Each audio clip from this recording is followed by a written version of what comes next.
अब लोग तहसील में आए हैं तो क्या मामला है आपका? आप बताओ। मामला बहुत गंभीर है बड़े भाई, बड़े विस्तार से समझाऊंगा आपको मैं।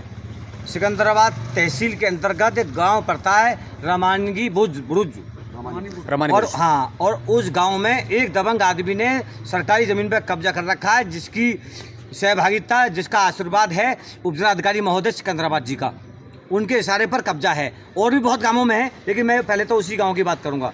उसके साथ साथ एक हमारी यूनियन के पदाधिकारी हैं, उनका भतीजा है मनोज। ना तो उसने किसी को मारा, ना पीटा, ना किसी को कुछ छेड़ा। ज़बरदस्ती एसडीएम साहब ने पुलिस से कहकर दबाव बनवाकर उसको घर दबिश मरवाई और उसे बुलवाया। उस भूमाफिया की शिकायत कर दी थी उन्होंने कि इन्होंने कब्जा कर रखा है, इसलिए उसको इन्हें बुरा लगा। इन्होंने उसको बुलवाया थाने पुलिस से कहकर इसे 151 में कर दो, मैं जेल तो भेज दूंगा। लेकिन उन्होंने इसको जेल भेज दिया। हम इसलिए आपसे निवेदन करने आए थे एसडीएम साहब कि आपने किस बेस पे इनको जेल भेजा है? क्या किसी बहन बेटी को छेड़ा था? क्या किसी का सिर फोड़ा था? क्या किसी का डंडा मारा था?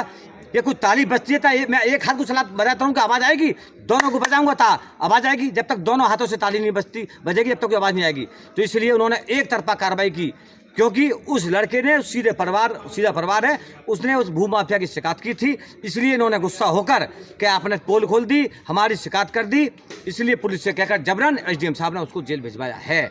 और मैं इसकी शिकायत के साथ साथ आंदोलन भी करूंगा और मैं ITI के द्वारा जवाब भी मांगूंगा इनसे कि आपने किस बेस पे भेजा? किसी को मारा, किसी की सिर फोड़ा, किसी की बहन बेटी छेड़ी, तो आपने किस आधार पर, किस बेस पर आपने जेल भेजा?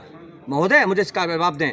और मैं ये भी पूछूंगा आपने कितनी ज़मीन खाली करवाई है, कितने, मुझे पूरा ब्यौरा दें आप तहसील की। मैं पूछूंगा एसडीएम साहब से, डीएम के द्वारा पूछूंगा, क्या कहूँगा जिलाधिकारी महोदय ये पूछा जाए उपजिलाधिकारी महोदय सिकंदराबादी से कि कितनी सरकारी ज़मीन हमारी है सिकंदराबाद तहसील में, और कितनी ज़मीन खाली है और कितनी पे कब्जा है, और कब्जा है तो क्यों है? आप क्यों क्या कर रहे हो भाई? जब आदरणीय हमारे माननीय मुख्यमंत्री बाबा योगी आदित्यनाथ जी का निर्देश है कि सरकारी ज़मीन खाली कराई जाए, तो आपने खाली क्यों नहीं कराई? क्यों कब्जा करा रखा है? और इसके साथ साथ और भी समस्या है। किसी गरीब ने नौकरी करके या ब्याज पे पैसे लेकर प्लॉट खरीदा और उस प्लॉट को बनाया, बच्चों को अपने पाल रहा उसमें, और आपने उस पर बिल्डर चलवाया। एक तरफा कार्रवाई।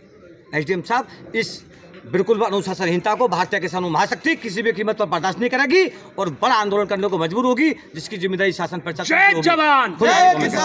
तो फिर मुलाकात आप आज की हुई कि नहीं हुई? मुलाकात नहीं हुई, उन्होंने यहाँ से निकल गए, हमसे नहीं मिल पाए और उन्होंने हमारा मोबाइल